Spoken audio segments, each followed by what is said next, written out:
Cyber হামলায় ইউরোপের বড় বড় বিমানবন্দরে ফ্লাইট বাতিল। পশ্চিমা দেশগুলোকে চাপে রাখতে রাশিয়ার ভূ রাজনৈতিক কৌশল। রাশিয়ার ব্যাপক ড্রোন ও মিসাইল হামলা।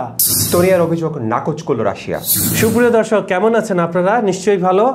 বিশ্ব সংযোগে আপনাদের স্বাগত জানাচ্ছি আমি কাজল হায়দার। আমার সঙ্গে আজকে স্টুডিওতে রয়েছেন সিনিয়র সাংবাদিক প্রবীর বড়ুয়া চৌধুরী। প্রবীরদা, বিশ্ব সংযোগে দর্শক এবং আমার তরফ থেকে আপনাকে স্বাগত জানাচ্ছি। ধন্যবাদ কাজল ভাই আপনাকে।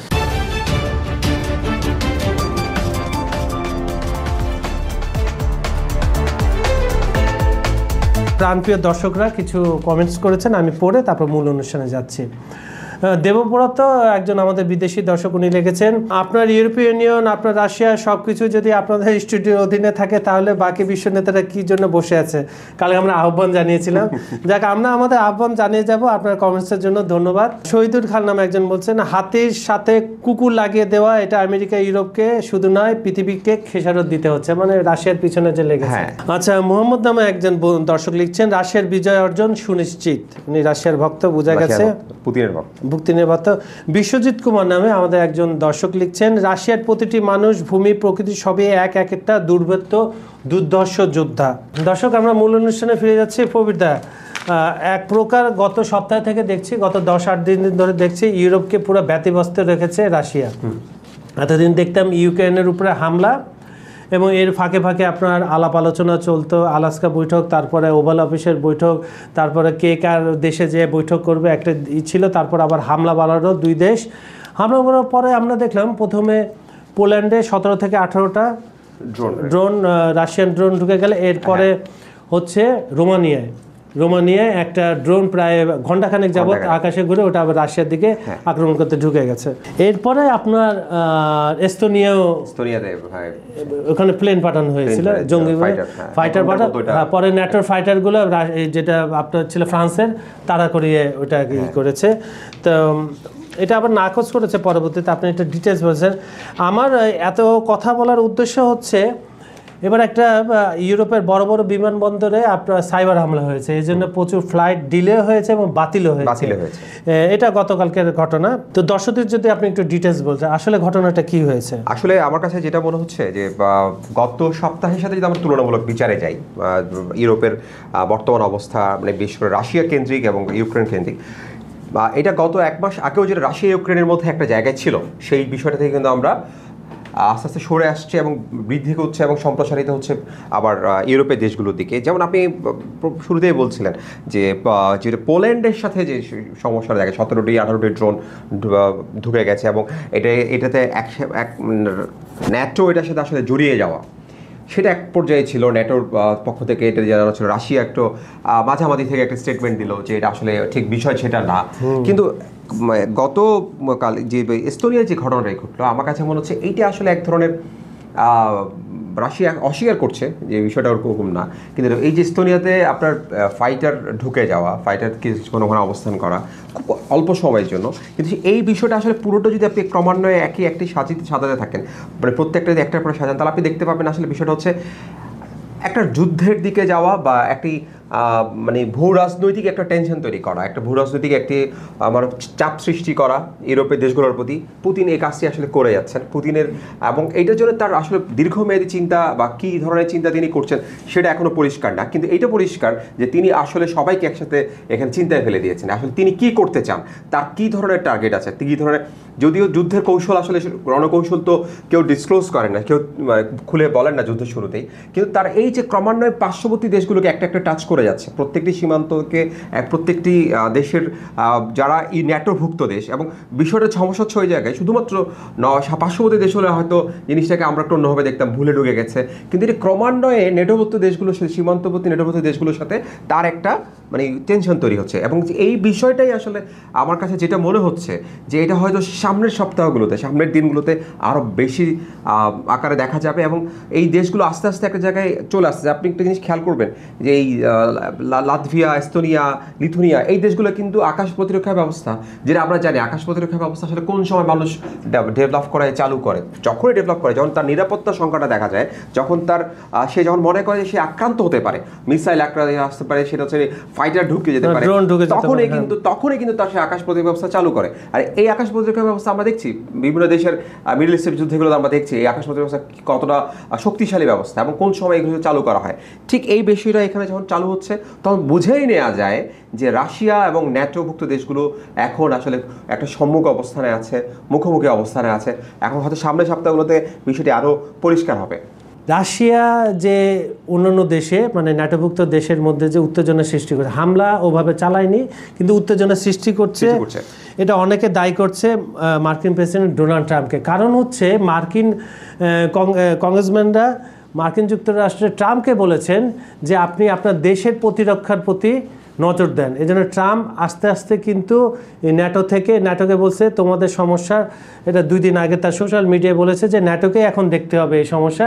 আস্তে আস্তে কিন্তু ট্রাম্প ইনঅ্যাক্টিভ হয়ে যাচ্ছে যে কোনো কারণে, এবং ন্যাটোর দেশগুলোর যারা আছেন তারা বলছেন যে এই মার্কিন যুক্তরাষ্ট্রের এই নিরাপত্তার কারণে মানে অনেকটা হতাশা প্রকাশ করেছে। হ্যাঁ, গত সপ্তাহে বলছে আমি 6 থেকে 7টি যুদ্ধ আমি বন্ধ করেছি, সমাধান করতে পেরেছি। আসলে এটা কি রাশিয়া এই সুযোগটা নিচ্ছে, তাই বলতেছে। হতাশাটা আসলে এক ধরনের মানে আমার কাছে যেটা মনে হচ্ছে রাশিয়াকে আমরা তো দেখেছি যে রাশিয়া আসলে ধাপে ধাপে কিন্তু এগোচ্ছে, এবং এই ইউএস এর যে অ্যাক্টিভ আপনি যেটা বললেন যে ট্রাম্প নিজেকে গুটিয়ে নিচ্ছেন বা হতাশার জায়গা থেকে, এই সুযোগটা কিন্তু রাশিয়া নিচ্ছে, পুতিনটা নিচ্ছে, এবং তার সাহসটাকে, তার যে যুদ্ধক্ষেত্রে তার সাহস বিষয় একটা বিষয়, আপনি যুদ্ধক্ষেত্রে অগ্রসর হতে যাবেন সেটা কূটনৈতিক কৌশলে হোক বা সেটা রণক্ষেত্রে হোক, সেক্ষেত্রে কিন্তু সাহসটা একটা বড় একটা বিষয়।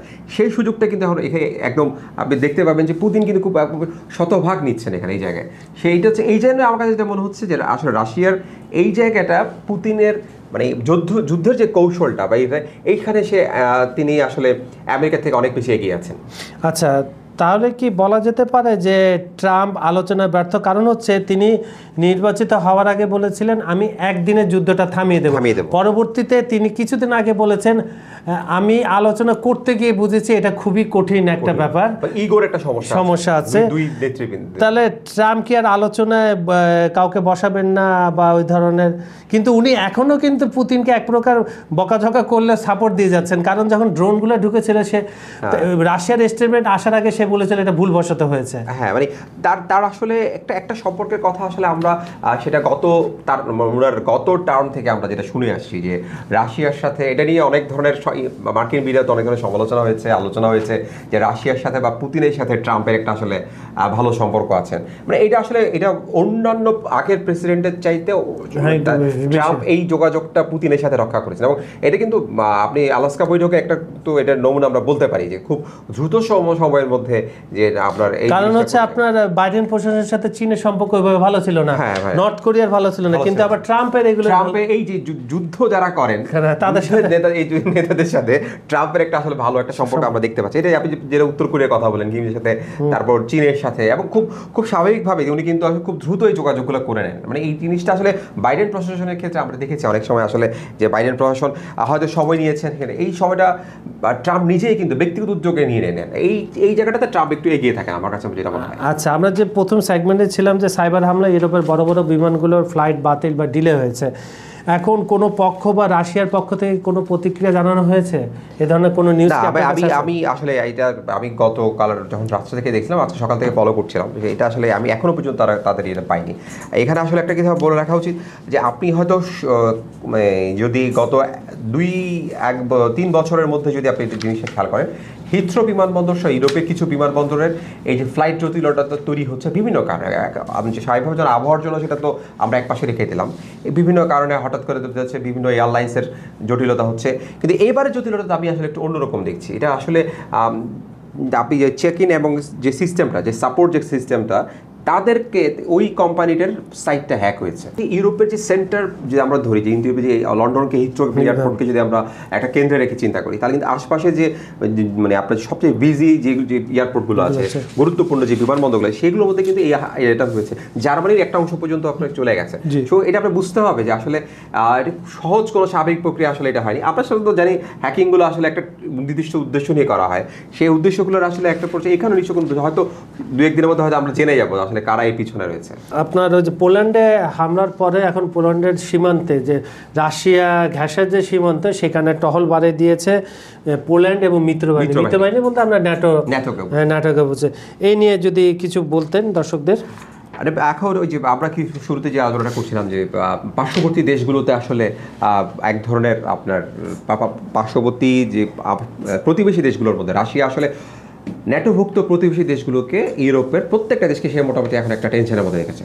এবং শুরুটা কিন্তু করেছে পোল্যান্ডকে দিয়ে শুরু করার প্রথমে প্রাথমিক অবস্থায় হয়তো আমরা জিনিসটাকে অতটা মানে ইন্টারন্যাশনালি এটা আসলে চিন্তা করা হয়নি। কিন্তু এখন যেটা দেখা যাচ্ছে, 1 সপ্তাহ পরে এসে যখন আশপাশের দেশগুলো যখন এখানে জড়িয়ে যাচ্ছে, আশপাশের দেশগুলো যখন তারাও একই সাথে টেনশনে পড়ছে, এবং এটা কিন্তু আসলে ন্যাটোকেও দেখা যাচ্ছে। ন্যাটো আসলে তার আপনি আর্টিকেল তাদের যে অনুচ্ছেদ 4 এবং সেইগুলো অটোমেটিকলি যেটা অ্যাক্টিভ হয়ে যায়, সেই বিষয়গুলোতে আসলে যখন দেখা যাচ্ছে, তো আসলেই এই বিষয়টি পোল্যান্ড তারকে এখন আমার কাছে মনে হচ্ছে আফটার ইউক্রেনের পরবর্তী কোনো দেশ যদি নিরাপত্তা শঙ্কায় থাকে, কোনো দেশ যদি নিরাপত্তা নিজের এই যে যুদ্ধের সম্মুখীন হয়ে থাকে, সেটা হচ্ছে পোল্যান্ড। কারণ হচ্ছে যুদ্ধে পোল্যান্ডের আপনার করিডোর খুবই ইম্পর্টেন্ট, এখান থেকে রসদগুলা আপনার ইউক্রেনে যায়। হ্যাঁ, এবং আপনি যে পোল্যান্ড যে আশঙ্কাটা প্রকাশ করেছে যে সর্বশেষ বেলারুসের সাথে যে তার যে তথাকথিত যে মহড়াটা করলো রাশিয়া, এবং পোল্যান্ড বলছে তার এই যে করিডোরটা